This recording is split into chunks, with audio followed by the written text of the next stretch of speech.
¿no? A la humanidad, vemos conflictos, guerras, hambres, eh, mucho sufrimiento de los pueblos. Y encima esta pandemia, que con todo su muerte, su dolor y la falta de poder avanzar, también nos hace reflexionar. No podemos retroceder en el tiempo. Creo que llegamos al fin de una época y que tenemos que abrir las puertas y tenemos que abrir las posibilidades. Y yo pondría como eje fundamental que todavía estamos así a tiempo, la humanidad, de hacer posible lo imposible. Es esto. Ahora, ¿cómo hacemos posible lo imposible? Es cuando unimos voluntades, cuando vemos que esto no es una construcción individual, estamos marcados por el individualismo, sino que tenemos que trabajar comunitariamente y a través de esto comenzar a avanzar en aquello que nos une. Muchas veces partimos de las diferencias y nos enfrentamos. Y no partimos de aquello que nos une, que nos identifica, que nos da una pertenencia, valores. Ninguna somos dueños de la verdad. No tenemos la verdad, pero por ahí tenemos un pedacito de verdad que si la ponemos en el conjunto podemos construir la verdad compartida. Creo que esto nos falta en la reflexión. Estamos muy marcados por el individualismo.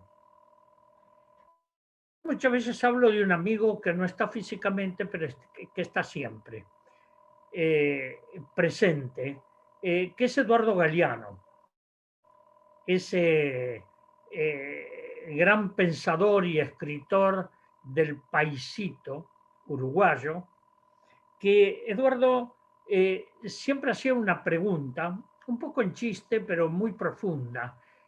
¿Cuál es la palabra más utilizada en el mundo? Y claro, uno decían amor, solidaridad. No, la palabra más utilizada en el mundo es yo. Yo y yo. Y nos olvidamos de nosotras y nosotros. Cuando comenzamos a construir como nosotros y nosotras, ahí vamos a avanzar. Hoy América Latina, ningún país va a salir solo de la postración en que se encuentra, de la pobreza, de la miseria, del saqueo que está siendo objeto el continente, de los bienes y recursos. Recién ahora, desde los estamentos del gobierno, están hablando de las tierras raras. No sé si ustedes sintieron hablar de las tierras raras. Las tierras raras son las grandes empresas mineras que se llevan el oro, la plata, los minerales, pero nos dejan mucho de contaminación, de destrucción del medio ambiente, de la contaminación fundamentalmente del agua, y se llevan el barro. Hay trenes, camiones, barcos cargados de barro, porque dicen que es para relleno, son mentiras. Esas tierras raras tienen minerales estratégicos que los están utilizando y que lo depuran y no pagan un céntimo al país, nada. Es un saqueo sin piedad de lo que están haciendo. Además, lo que se llevan las megaminerías es con una declaración jurada, que simplemente hay que creer en ellos que obran correctamente y no obran correctamente.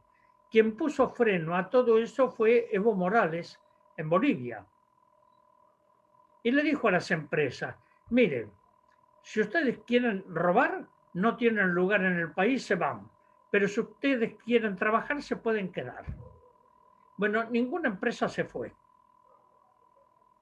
Así que las ganancias son exorbitantes, pero los pueblos sufren hambre, marginalidad, pobreza, destrucción del medio ambiente. Bueno, digo esto así rápidamente porque esto hace a los derechos humanos y derechos de los pueblos. Yo siempre relaciono los derechos humanos al derecho de los pueblos, porque son indivisibles. Cuando Naciones Unidas, después de la Segunda Guerra Mundial,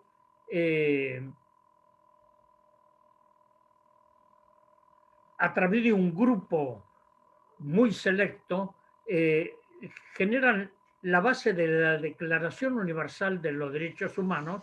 Es muy individual esto, hay una mente liberal en esa concepción. Pero en el tiempo los derechos humanos sufren una dinámica de transformación y se van recreando y se seguirán recreando en el tiempo presente y en los futuros. No son estáticos, no es un decálogo estático, pero el problema es que después de la Segunda Guerra Mundial y de tantos muertos, de tanta destrucción, de tanto dolor, la comunidad internacional tuvo que darse un código de conducta que ya estaba en los antiguos libros sagrados, en la Revolución Francesa, el derecho del hombre, como le decían los franceses. Y bueno, y esto fue creciendo, se fue desarrollando en el tiempo. Y la Declaración Universal de los Derechos Humanos es un código de conducta a todos los pueblos del mundo, que muchos países firmaron y ratificaron, pero hay países que firmaron y no ratificaron, y por lo tanto no están dispuestos a cumplirlo porque no lo reafirmaron, no lo rectificaron. Uno de ellos es los Estados Unidos. Los Estados Unidos no ha firmado, no ha ratificado, ha firmado pero no ha ratificado los pactos, protocolos internacionales de Naciones Unidas. Alguien me había dicho que únicamente el de UNICEF, el de la infancia, pero no estoy muy seguro de esto. Y esto es lo que está pasando con la política de derechos humanos. Yo soy miembro del Tribunal Permanente, el antiguo Tribunal Bertrand Russell, que comienza con Lelio Basso en Milán, en Roma, y el primer juicio que tiene sobre la guerra de Vietnam, que es condenado lógicamente Estados Unidos, Francia, porque antes era Indochina, la guerra de Indochina, después entran Estados Unidos en la guerra y hacen desastres ahí. El primer tribunal fue sobre Vietnam, pero en el tiempo hubo muchísimas guerras, dictaduras militares, todo esto que vivimos, y es tremendo lo que ha pasado, porque si bien están esa declaración a los pactos y protocolos, no los respetan. Podríamos hablar de muchísimos países, como también de China, con la cuestión del Tíbet. Pero tendremos que hablar de los Balcanes, la Unión Soviética y, bueno, ustedes saben que después de la Segunda Guerra Mundial, las dos grandes potencias se dividen el mundo. Por un lado el capitalismo y por el otro lado el socialismo. Esa hipótesis de conflicto, Estados Unidos lo traspasa, esos acuerdos de Yalta, a América Latina y al resto, África, Asia, ¿no? ¿Cómo son sus áreas hegemónicas del poder? América Latina está dentro de esa órbita que nos impuso Estados Unidos. Y de ahí surge la que se llama Doctrina de la Seguridad Nacional, donde 80.000 militares latinoamericanos pasan por las escuelas de las Américas en Panamá y en las academias militares de los Estados Unidos. Y son los que, esos 80.000 militares imponen las dictaduras en sus países. Y esto tiene que ver con la política de Estados Unidos para América Latina. Siempre la consideraron su patio trasero, ¿no? De Monroe hasta el día de hoy, siguen considerando América Latina patrimonio de los Estados Unidos.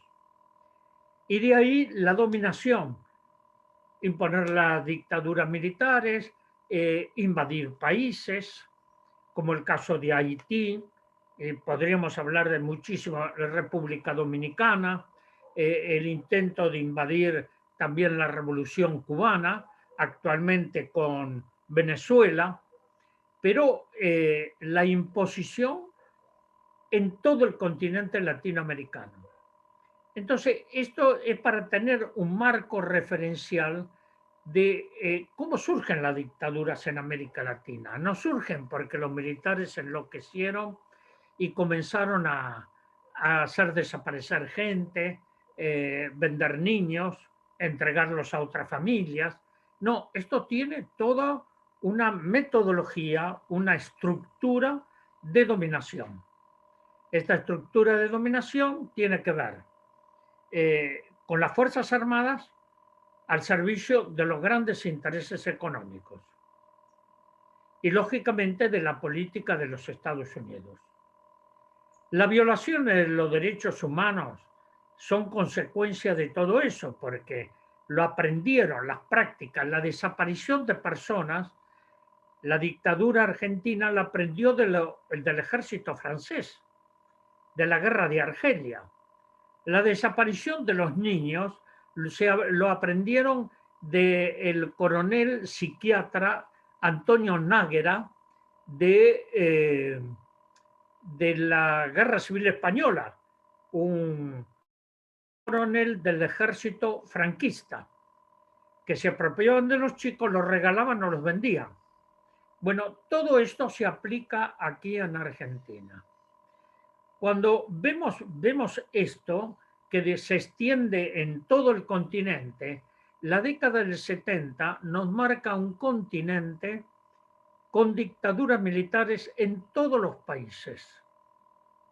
No hay un solo país que no tenga dictaduras. Algunos son con cierta figura externa de gobiernos constitucionales, pero no son dictaduras.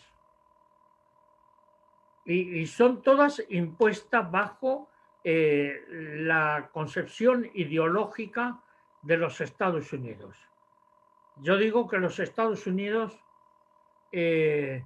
no tiene aliados, tiene intereses. No tiene amigos, tiene intereses. Y entonces por eso países riquísimos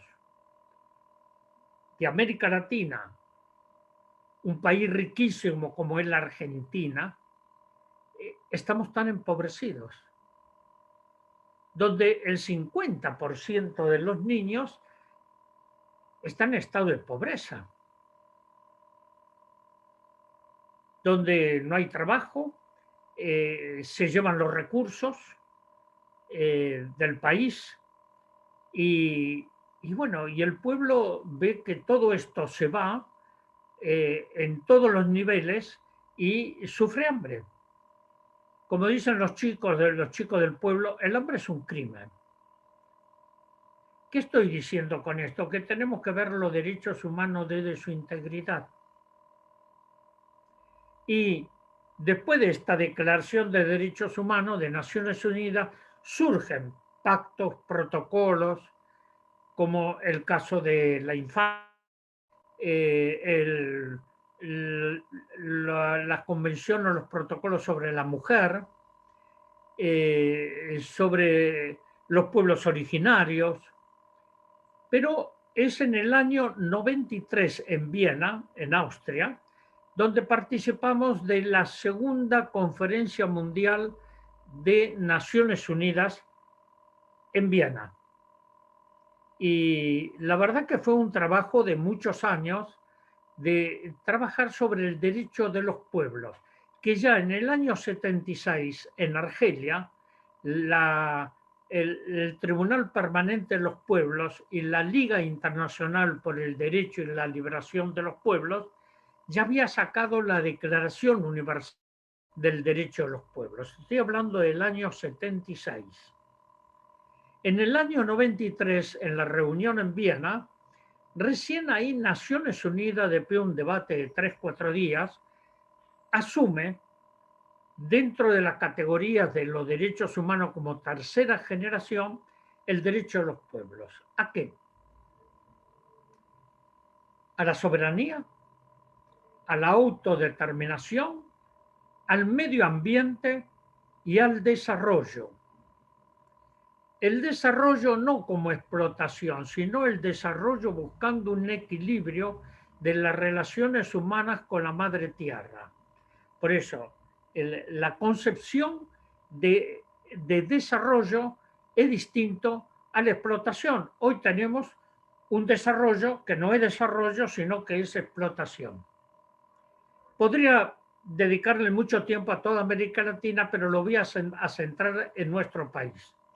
Pueden hacer una proyección hasta lo que pasa en Brasil, lo que pasa en Bolivia, lo que está pasando en Chile, ¿no? Que es la devastación, la deforestación de los bosques nativos, como la megaminería. Y todo eso viene y recursos, el problema territorial pasa a manos de grandes empresas extranjeras. Entonces nosotros tenemos una pérdida enorme de soberanía. La soberanía no es un nombre bonito. La soberanía significa que los pueblos, que son los verdaderos dueños de sus bienes y recursos, tienen que tenerlos como para ver qué van a hacer con eso, cómo los van a administrar. Hoy no, hoy es una devastación donde todo esto pasa a manos de las grandes corporaciones. Así que países ricos como el nuestro estamos empobrecidos. No puede ser que en Argentina un niño pase hambre, que un anciano pase hambre. Está bien los comedores populares. Ojalá no existieran los comedores populares, porque cada uno y cada una de los hombres y mujeres, jefe de familia, jefa de familia, lo puedan tener en su hogar, puedan comer en su hogar y puedan vivir dignamente y no ir a comer en un comedor popular un plato de comida porque no tiene otra forma de hacerlo. Entonces, esta es la situación. Y cuando hablamos de los derechos humanos, es todo esto que lo cuento muy rápidamente. Y ahí hay un eje fundamental que hoy hay que tener muchísimo cuidado, que es la cuestión del medio ambiente. Por la deforestación, por los bienes y recursos de nuestro pueblo que pasan a manos de las grandes corporaciones, pero también a la destrucción del medio ambiente. Andalgalá es uno de los ejemplos sobre la cuestión de la megaminería, pero lo tenemos en Chubut, donde el pueblo realiza una consulta popular que lo gana, pero el gobernador le quiere meter a la fuerza las empresas mineras. ¿Quiénes son? Canadienses, de Estados Unidos, europeas, fundamentalmente canadienses, en consorcio con otras empresas internacionales.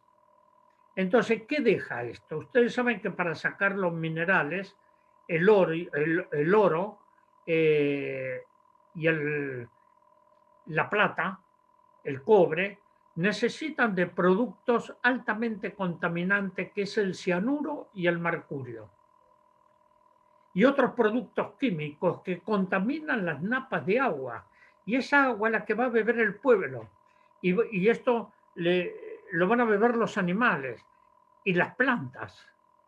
Entonces es una del medio ambiente terrible. El Papa Francisco sacó dos encíclicas que son muy importantes leer. Una, la Laudato Si, donde hace un análisis muy profundo de las cuestiones medioambientales y la destrucción y los intereses económicos, y el otro, Fratelli Tutti, fraternidad entre todos. ¿Y qué tiene que ver con esto? Si esto no se pone límite, estamos perdidos. Por eso digo, y comencé con esto, el desafío está cómo hacer posible lo imposible.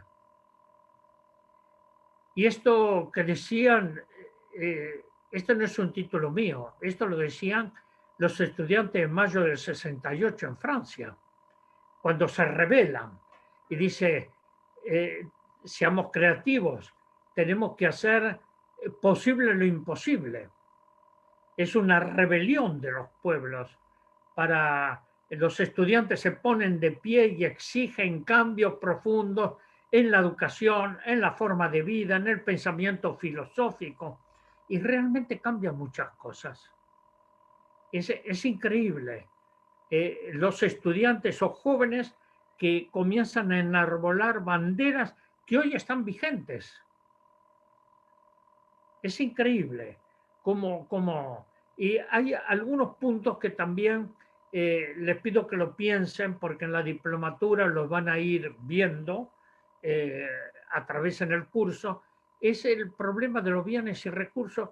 Hay bienes que deben ser preservados porque son bienes de la humanidad y hoy están incluso en Wall Street, están en las acciones financieras, que es el agua. El agua es un bien de la humanidad. Cuando hubo fuerza para que el agua, Naciones Unidas lo reconozca como un bien de la humanidad, y hubo países que se opusieron, entre ellos Estados Unidos, países europeos, que no querían, no, que el agua es una mercancía. Es una mercancía que puede ser utilizada como el petróleo u otras cosas, es decir, como bienes gananciales. Y no, el agua debe, y las próximas guerras van a ser por el agua. Y nosotros aquí tenemos el acuífero guaraní. El acuífero guaraní lo señalo rápidamente, abarca Brasil, Paraguay, Bolivia y Argentina.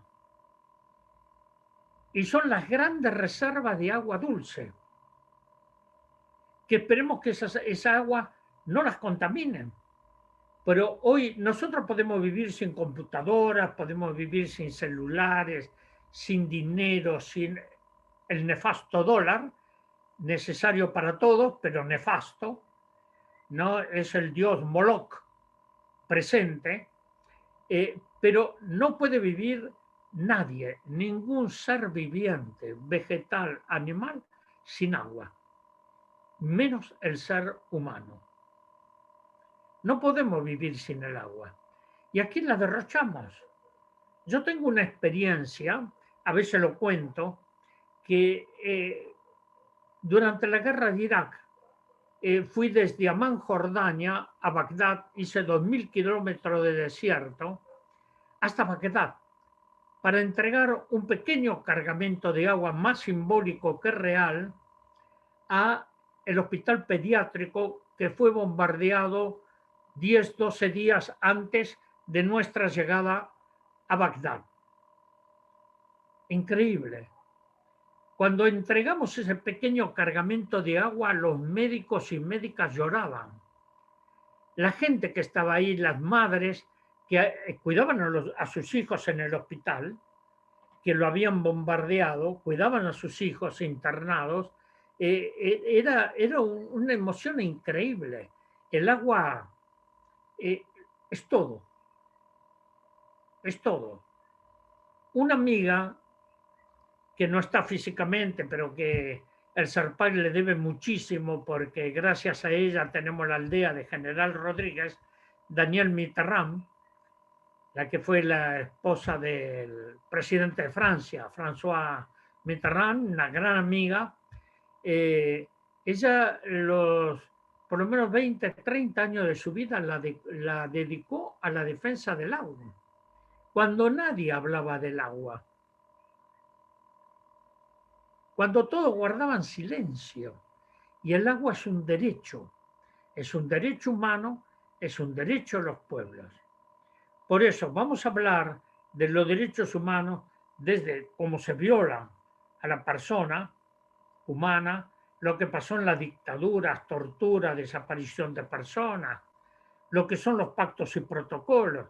Yo soy un sobreviviente de esa época del terror, pero tenemos que comprender los derechos humanos como derechos sociales, la educación, la salud, el derecho a la información, el derecho a la información, porque hoy estamos sometidos en la información a el pensamiento único y lo peor de todo, al monocultivo de las mentes. Esto que hablo del monocultivo de la mente, así como los cultivos de soja, los agrotóxicos, y que esto tanto daño están haciendo y que provocan cáncer, también está el monocultivo de las mentes, con los tóxicos de la propaganda. Tengan en cuenta esto que digo. Creo que van a ir recorriendo durante la diplomatura qué pasó durante la dictadura, qué pasó en el continente. Porque esto no fue únicamente en Argentina, esto fue en todo el continente. Y lamentablemente continúa eso. En México, por ejemplo. Permitan recordar a esos 43 estudiantes de Ayotzinapa que fueron secuestrados y desaparecidos hasta el día de hoy. Estudiantes secundarios. Pero ¿cuánto? En Colombia. En Colombia las muertes, las masacres. Hace poco estuvo el Tribunal de los Pueblos, yo no pude participar justamente por el problema del coronavirus, pero viajaron gente para el tribunal en Colombia, fundamentalmente en la zona del Cauca, es una zona indígena, y las grandes masacres. Se llegó a un acuerdo de paz, pero no lo quieren respetar.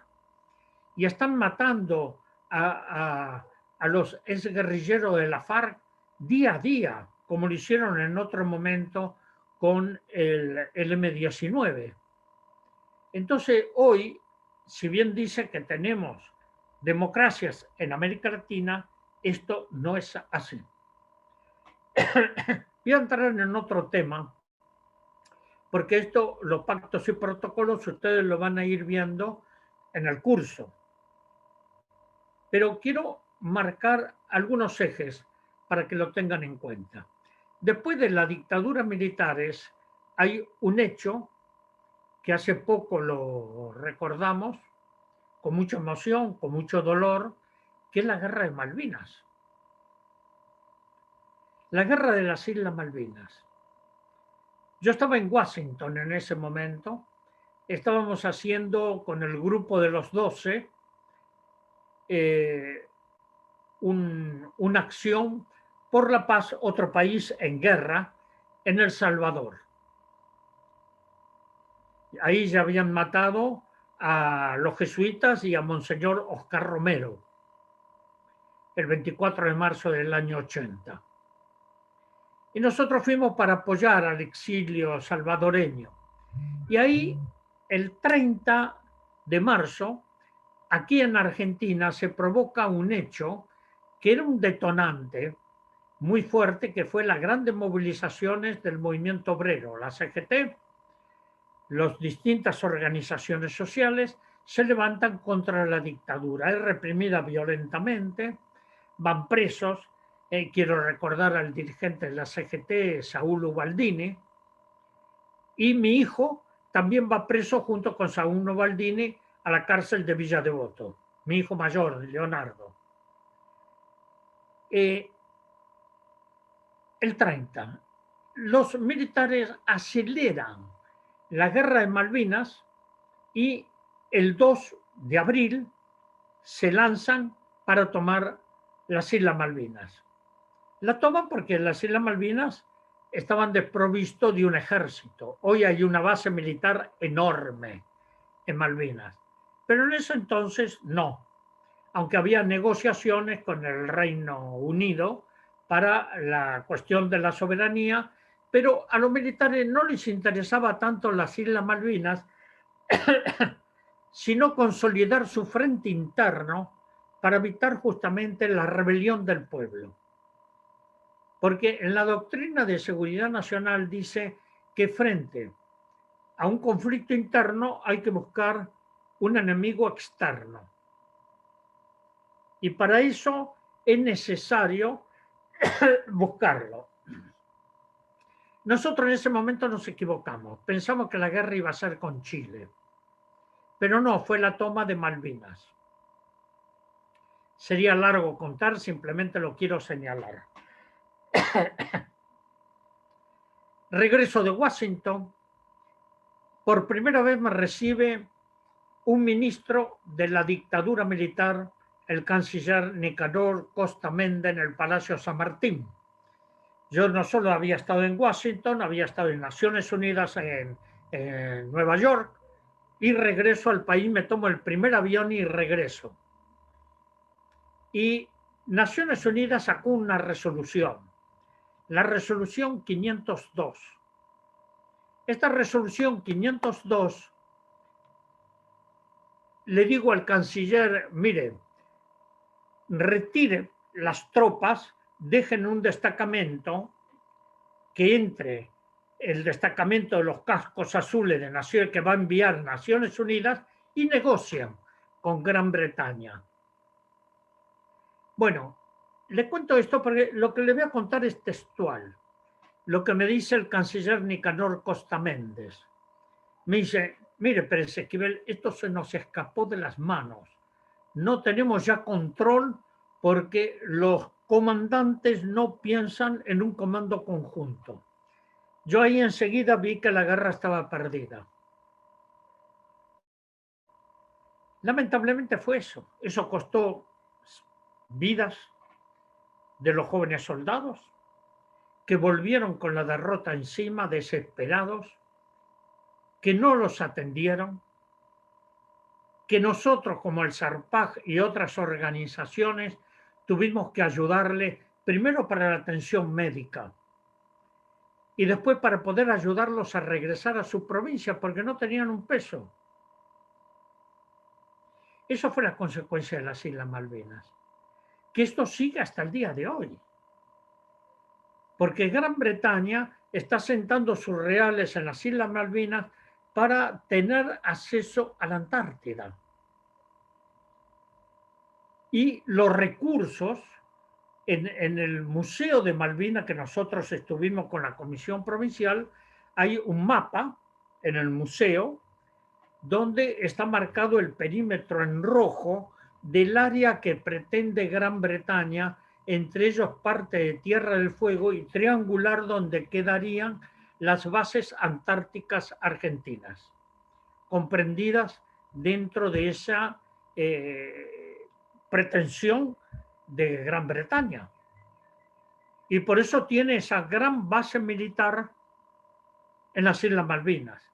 Para llegar a las Islas Malvinas se entra por la base militar y se sale por la base militar. No hay otro aeropuerto. Nosotros tuvimos que quedarnos una semana porque hay solo un vuelo semanal. Entonces, esto que les señalo es el marco en el cual nos estamos moviendo hasta el día de hoy. Y muchas de estas cosas las van a ir viendo durante el curso.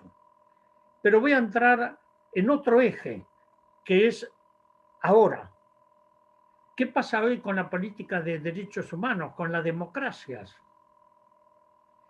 Observen, democracias, siempre lo digo, lo señalo e insisto, y no se olviden, democracia y derechos humanos son valores indivisibles. Si se violan los derechos humanos, las democracias se debilitan y dejan de ser democracias. Hay muchos, pero voy a dar uno solo, Brasil con Bolsonaro. Un hombre totalmente irracional, pero que llegó a través de elecciones, después que anularon a Lula, que le aplicaron lo que quiero hablar de la lawfare. La lawfare es la guerra judicial que imponen hoy en los países latinoamericanos y que dan golpes de Estado blandos, golpes de Estado encubiertos. Y esto viene también de la Secretaría de Estado norteamericana. Yo en Estados Unidos tengo grandes amigos, ¿eh? No soy un anti-norteamericano, no, soy un anti-gobierno norteamericano, qué distinto, porque toman distintas posiciones. Los pueblos son muy solidarios, pero las políticas del gobierno no, porque quieren adueñarse de todos los bienes y recursos de América Latina. Entonces, ahora, después de la guerra de Malvinas, vino la democratización de América Latina. Las democracias. Todos estábamos contentos porque era otra vez la primavera. Una primavera de vuelo corto, como pasó en Medio Oriente. Las democracias condicionadas y restringidas. Si ustedes recuerdan a Raúl Alfonsín, que intentó llevar adelante una política de derechos humanos, tuvo planteos militares terribles hasta la Semana Santa. Y al final tuvo que poner las leyes de punto final y obediencia debida que Néstor Kirchner tuvo que derogar para abrir el espacio de los juicios y castigos a los responsables de crímenes de lesa humanidad. La Argentina es el único país que a través de la justicia ordinaria logra juzgar y condenar a genocidas. Es el único. Si ustedes ven de la Segunda Guerra Mundial, el tribunal de Nürnberg, como le dicen los alemanes, fue un tribunal ad hoc. En los Balcanes también, en Tokio también. Fueron tribunales ad hoc, se constituyeron para ese juicio y después se disolvieron. En Argentina no. Hubo una política de que la justicia federal se haga cargo del juicio y castigo de los responsables de los crímenes de lesa humanidad. La desaparición de personas es un crimen de lesa humanidad que no prescribe en el tiempo. La lawfare, el juicio, los juicios que se están imponiendo como a Lula, a Dilma Rousseff, a Fernando Lugo en Paraguay, a Manuel Zelaya en Honduras, se lo quisieron imponer aquí la Cristina Fernández de Kirchner, acusándola, donde los grandes medios de comunicación juzgan y condenan antes que la justicia. Es un manejo de los medios de comunicación que son aliados del sistema y son los que imponen esas políticas de sometimiento.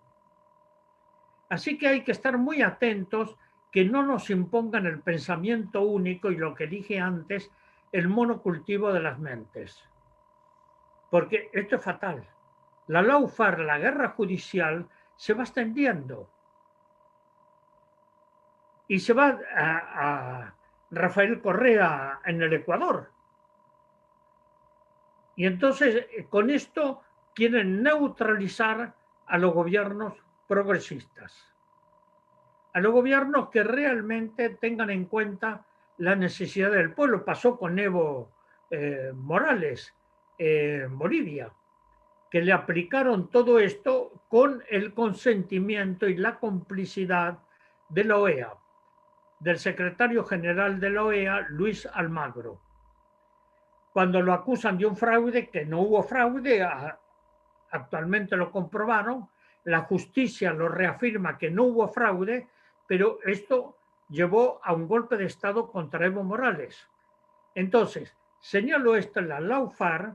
En Brasil hay una jurista que se llama Carol Proner, que es un poco la coordinadora del grupo de juristas para la defensa de Lula y de otros funcionarios como Dilma Rousseff también para la Lawfare.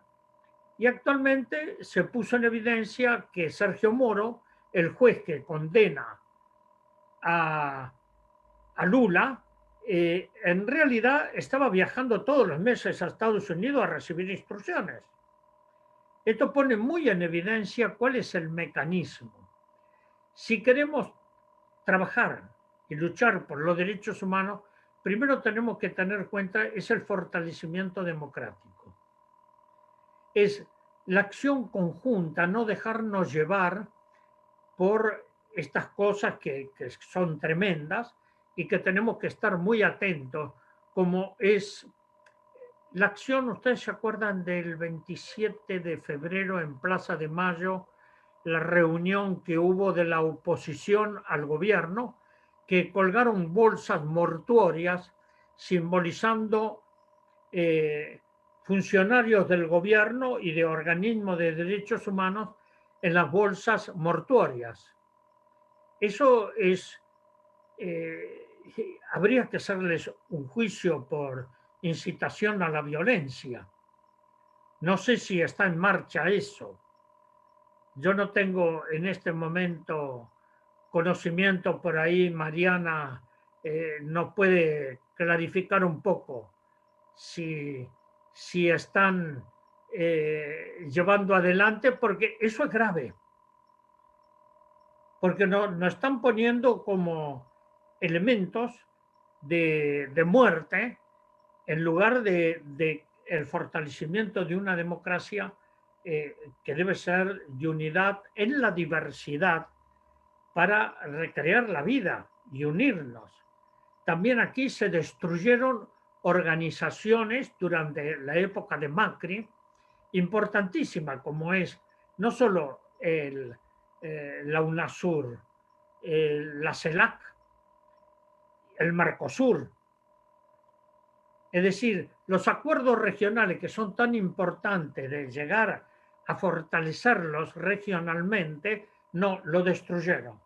Entonces lo que se buscaba era la recolonización de América Latina con las políticas de Estados Unidos. Y esto tiene que ver con la soberanía, tiene que ver con el derecho de los pueblos, tiene que ver con la libertad, con la dignidad de la persona. El otro día estuve con Alcira Argumedo y ella hablaba de la pedagogía de la dignidad. Miren ustedes qué hermoso, ¿no? De cómo tenemos que trabajar en una pedagogía de la dignidad. ¿Y qué es la dignidad? De ser persona, no de encontrarnos como pueblo. Y hay dos ejes también que van a ver durante el curso de la diplomatura. Uno son los pueblos originarios. Los pueblos que son las centrales aquí, están antes de que lleguen los blancos, ¿no? Los huincas. Y las tierras, el territorio. No puede ser que el territorio nacional esté en manos de grandes empresas extranjeras. Voy a dar un ejemplo, pero hay muchos. Ustedes los tendrían que después que investigar. Fundamentalmente las mujeres saben quién es Benetton, ¿no? Que es la moda, es estos grandes emporios de la moda mundial. Y Benetton tiene en 3 provincias argentinas 1 millón de hectáreas. Para esto han desplazado a los pueblos mapuches, a los tehuelches, los han sacado de sus tierras, los han perseguido. El caso de Santiago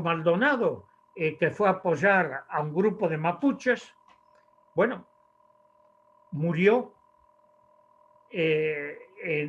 por llevar su solidaridad. Y esto todavía no está investigado. Pero por eso digo que la democracia no se regala. Eso, como que digo, derechos humanos y democracia son valores indivisibles. Digo que la democracia no se regala, la democracia se construye. Y se construye con la participación de todas y todos. Y el caso de los movimientos sociales es muy importante tenerlos en cuenta, también lo van a ver en el curso, que son los movimientos que surgieron, algunos muy espontáneos, frente a las graves violaciones de derechos humanos. Las madres, los organismos de derechos humanos, sindicatos. Esto fue muy importante porque se transformaron en banderas de la resistencia. Nosotros no podemos salir de esto si no tenemos la indignación y la capacidad de la resistencia. Resistencia social, política, cultural, espiritual. La resistencia. Hay una resistencia cultural que tenemos que profundizar y la diplomatura es para despertar conciencia crítica para la resistencia, para un discernir, que nadie los lleve de la nariz y les imponga el pensamiento único o el monocultivo de las mentes, que ustedes tengan los elementos para discernir por sí mismos y mismas de los valores. Y aquí entramos a ver los valores. Los pueblos originarios tienen valores, tienen una identidad, una pertenencia, y nosotros como pueblo argentino, en nuestra diversidad, también tenemos valores, tenemos una pertenencia. Tenemos que saber quiénes somos, porque si no, estamos a la deriva, es como un barco a la deriva. Entonces, esto nos tiene que fortalecer en una construcción colectiva de identidad. Y la identidad del pueblo argentino tiene que ser una identidad hermanado con los pueblos latinoamericanos. Tenemos una deuda externa inmoral, impagable, injusta.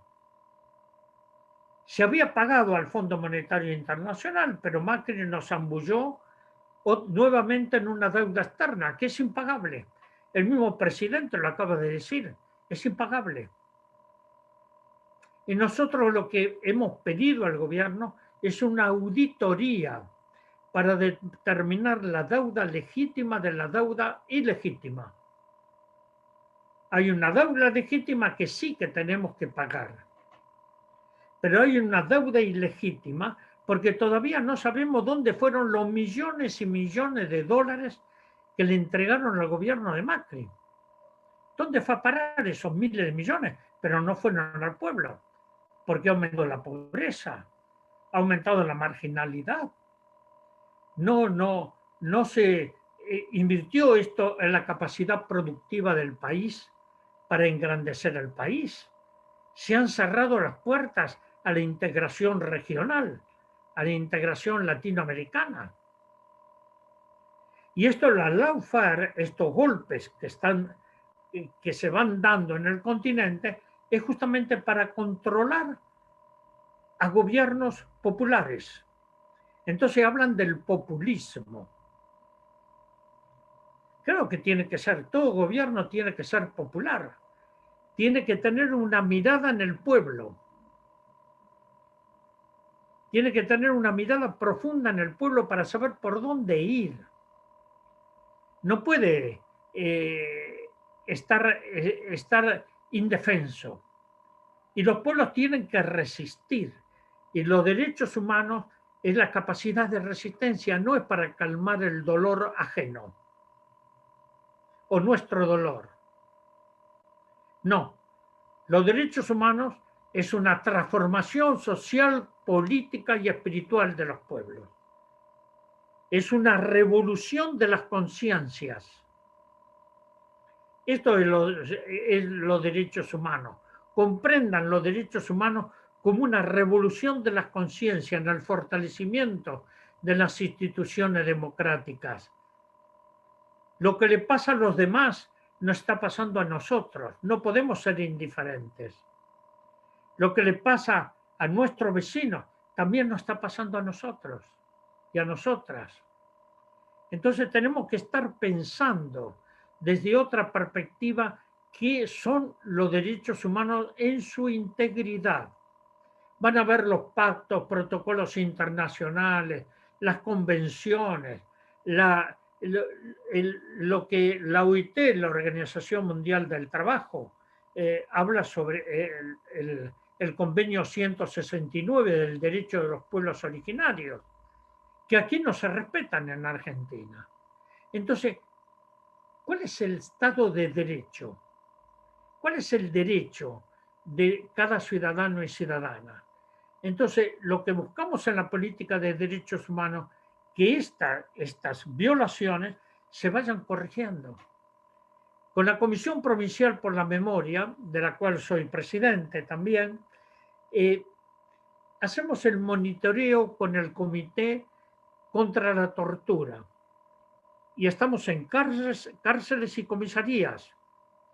Yo les puedo asegurar, dentro de poco vamos a sacar el informe de este año, las cárceles son depósitos humanos, no es para rehabilitar a nadie. Son seres humanos. Aunque hayan cometido un delito, la justicia se los condena, tienen que cumplir la pena, pero lo tienen que cumplir con dignidad. La cárcel de menores y la cárcel de mujeres.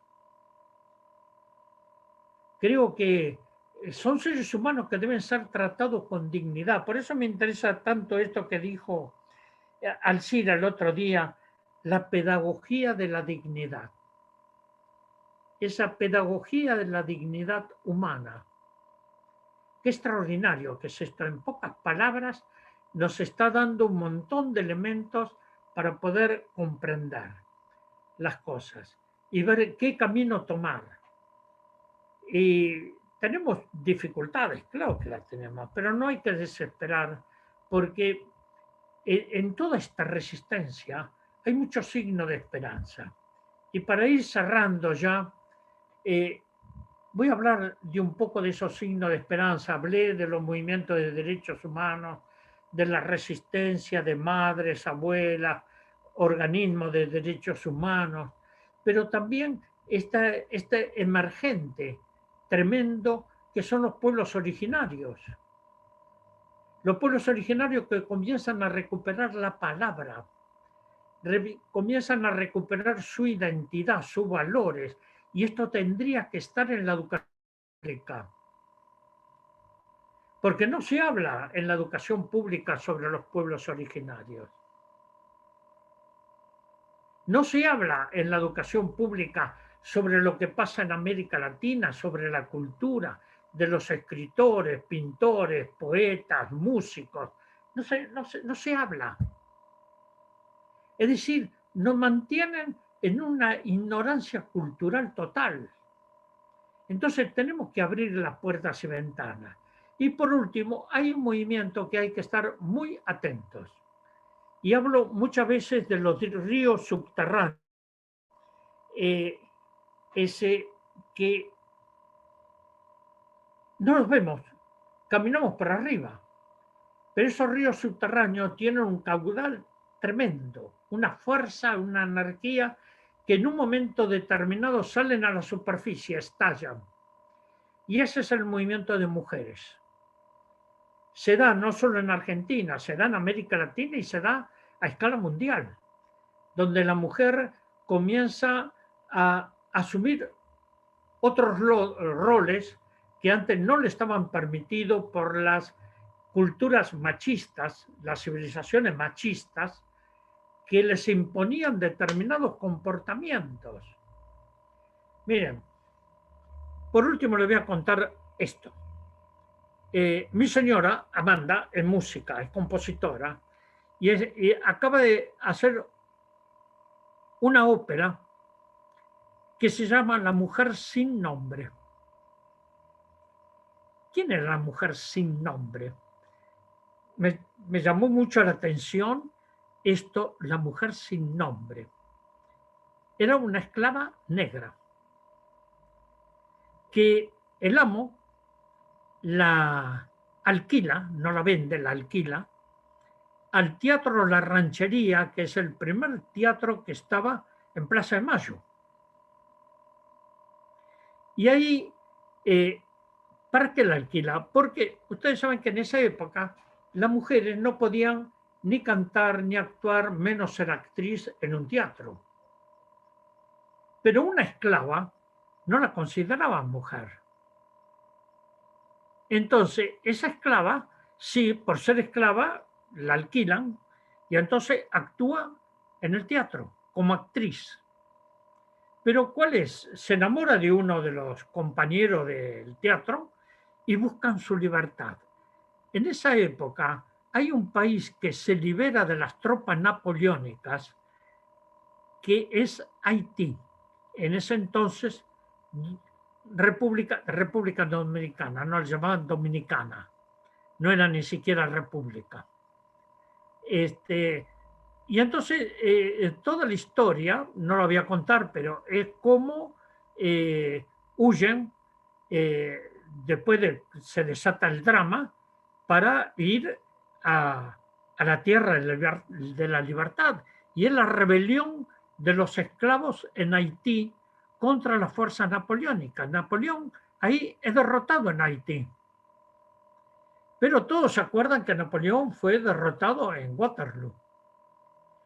Pero nadie dice que Napoleón fue derrotado por un ejército de miserables esclavos negros que recobran su dignidad y lo enfrentan a las tropas napoleónicas y las vencen y declaran su libertad, su independencia. Entonces, nosotros, no sé, muchas veces me pregunto si también no somos esclavos de un sistema de dominación. La deuda externa nos pone cadenas que nos va a doler durante muchos años si no nos sacudimos las cadenas y nos liberamos. Pero hay muchas formas que tenemos que liberarnos. Primero, de nuestra conciencia colonialista y comenzar a tener otra mirada a la vida, el sentido de la libertad. Un poeta francés, Rolf Géraud, decía: nadie puede ser feliz a solas. Para ser felices tenemos que compartir. Para ser libres tenemos que compartir. La lucha de derechos humanos es eso, es un canto de la libertad, es una rebelión de las conciencias de los pueblos para la construcción de una nueva sociedad. Me quedo aquí y les dejo la inquietud. Gracias.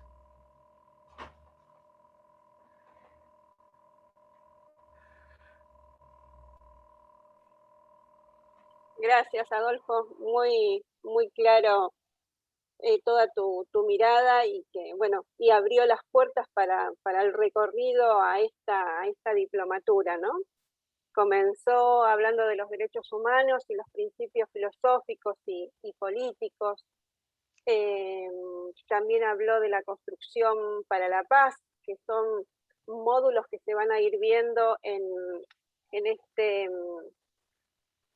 esta diplomatura. Habló de los movimientos sociales y de la importancia que tienen para hacer frente al neoliberalismo, título de la diplomatura. Habló de los pueblos originarios y del campesinado, otro de los módulos que van a encontrar en el curso para aquellas personas que quieran anotarse y seguir este camino. También en la diplomatura está pensado un módulo que tiene que ver con el desarrollo político y jurídico y las tensiones en los sistemas internacionales. La agenda de la inseguridad es otro otro de los temas a tratar en el curso. La economía social y solidaria y cooperativismo, también lo planteaba recién Adolfo con el tema de la solidaridad, ¿no? La verdad que en tu charla pudiste resumir, digamos, todo un módulo, una diplomatura que va a ser sumamente importante para poder vislumbrar la situación por la que está atravesando América Latina hoy. También hablaste sobre el tema de la memoria. Otro de los módulos que vamos a ver en la Diplo es trabajo, derechos humanos, inclusión social, tema por demás importante. Violencia institucional es otro de los temas a tratar.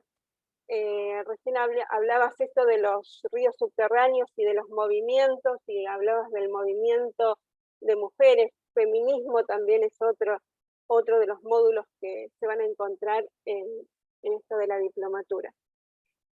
Quería comentarles esto, también comentarle a quienes nos están siguiendo por las redes, que esta es la clase de apertura a la diplomatura que lleva adelante la Facultad de Ciencias Sociales con el CERPAS, que la primera clase será el lunes que viene, o la segunda clase el lunes que viene, y que también, que todavía hay vacantes, pero para hablarnos del tema de la cursada y cómo es todo eso, tenemos a Vane, ¿verdad? ¿Anda por acá? ¿Querés contarnos Hola, un poquito, Vanessa? ¿Cómo estás? Hola, un gusto saludarles y un gusto, Adolfo, nuevamente estar compartiendo este espacio.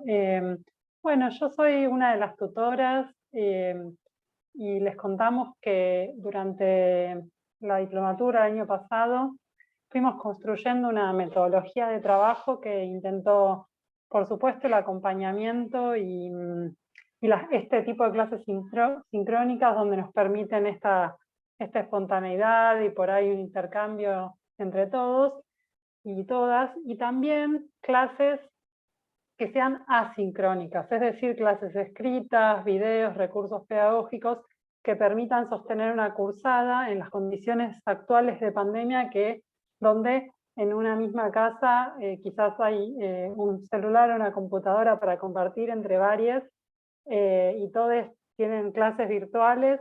Entonces la idea es poder conjugar espacios sincrónicos de intercambio y donde la palabra fluya de manera oral, y otros donde la palabra se plasme en textos escritos, en clases escritas, pero también en el intercambio en foros. Hay 10 módulos, cada módulo tiene una duración de un mes, como les decía, de clases de distinto tipo. El año pasado hemos contado con un intercambio muy rico porque no solo teníamos compañeros de distintas partes del país, de distintas provincias del país, sino también de otros países hermanos latinoamericanos como de México, Chile y Perú.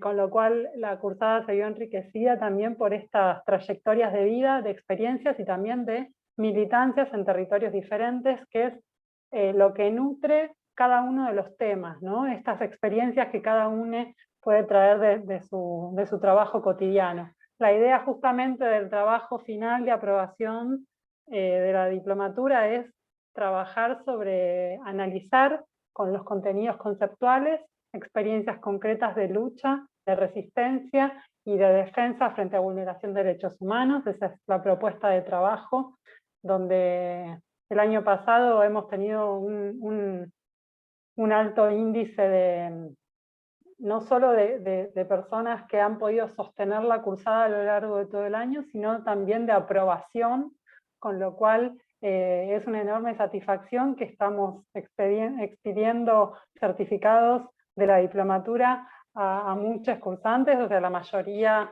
logró desarrollar la cursada, aprobar las materias y participar y aportar con sus conocimientos, digamos.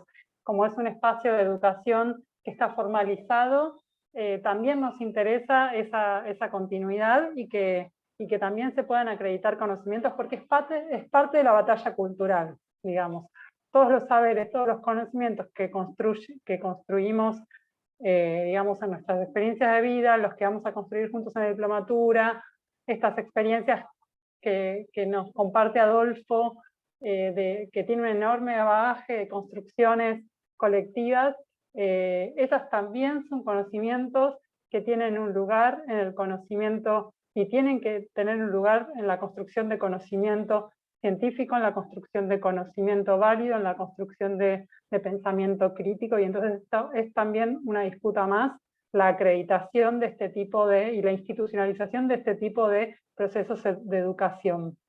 Así que no sé si hay alguna otra consulta, alguna pregunta sobre la dinámica. Por supuesto que el día, en la próxima semana estaremos brindándoles información más precisa de la organización, de los cronogramas, de las aulas virtuales, etcétera, etcétera. No me quiero extender en eso, pero sí animarles, quienes todavía están en duda, en que es posible, que es un esfuerzo a veces ponerse a leer pero la experiencia ha sido que hemos tenido una evolución muy emotiva, muy emocionante al final de la cursada, de lo mucho que también ha ayudado esta diplomatura a transitar la dolorosa situación de pandemia. Fueron luces de esperanza también que se fueron construyendo, así que bueno, les invito a todos a seguir sumándose, a inscribirse, a participar. No sé si Vane, vos recién comentabas que son 10 módulos y el módulo dura un mes, pero la diplomatura no dura 10 meses. No, se van intercalando. Comenzó hoy y finaliza. Finaliza la última semana de septiembre y luego hay un mes más para seguir haciendo actividades o trabajos que hayan quedado pendientes, donde prevemos los módulos se van intercambiando y siempre va a haber una semana libre en el medio para que puedan ir recuperando las lecturas, lo que no hayan podido hacer durante las semanas donde hay clases. Si por algún motivo no pude participar de la clase sincrónica del módulo, ¿voy a poder acceder a esa clase en algún otro momento? Sí, las clases sincrónicas van a ser los lunes a las 18, pero siempre luego se graba y se cuelga en el campus, pero esa grabación es de uso exclusivo de quienes estén inscritos en la diplomatura, porque va a haber una clave de acceso para que puedan ver el video desde el campus. Por ahí preguntaban en el chat sobre el material bibliográfico. Bueno, cada módulo va a estar subido a la plataforma, que ya les va a llegar las indicaciones cómo acceder allí, y ahí va a estar todo el material para que puedan encontrarlo, ¿no?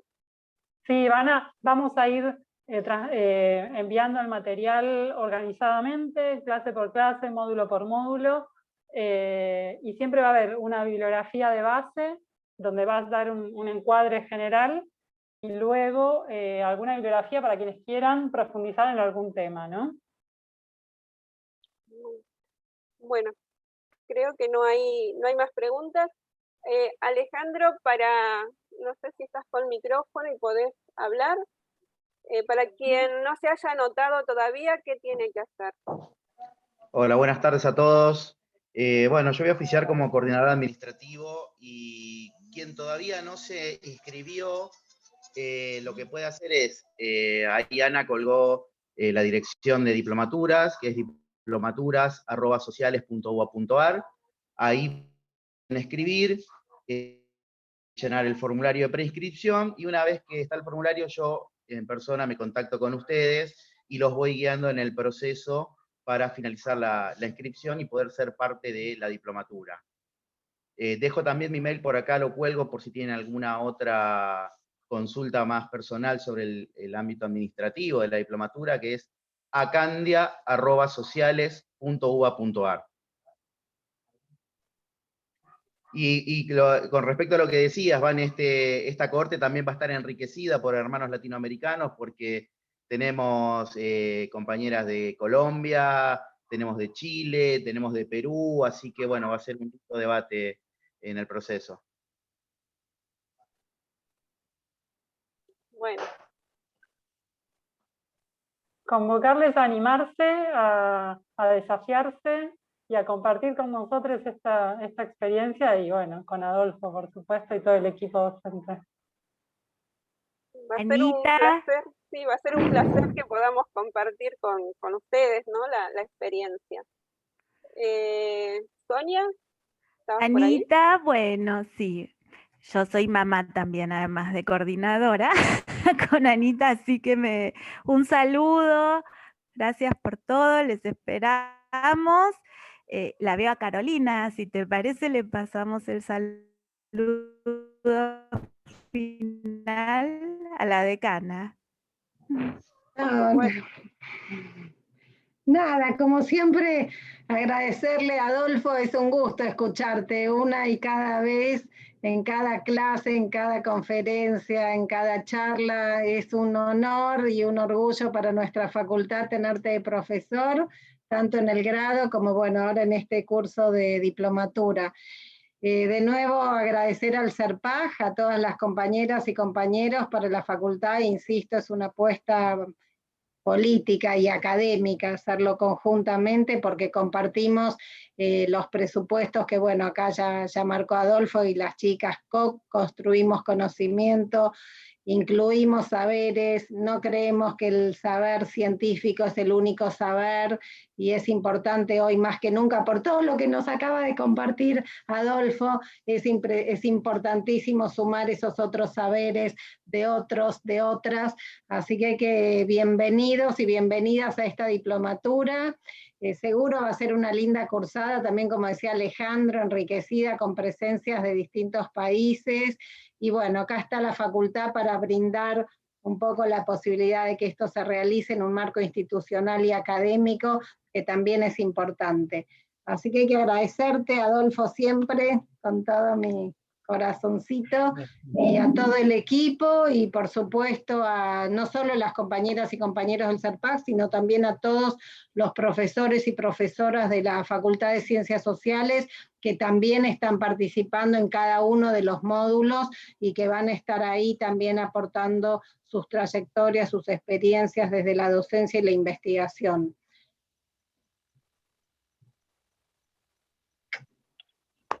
Hasta luego. Chao. Gracias. Chao. Cuídense todos y todas. Nos despedimos y bueno, esperamos encontrarnos en la cursada. Un abrazo y gracias por estar hoy aquí. Hasta luego. Chao.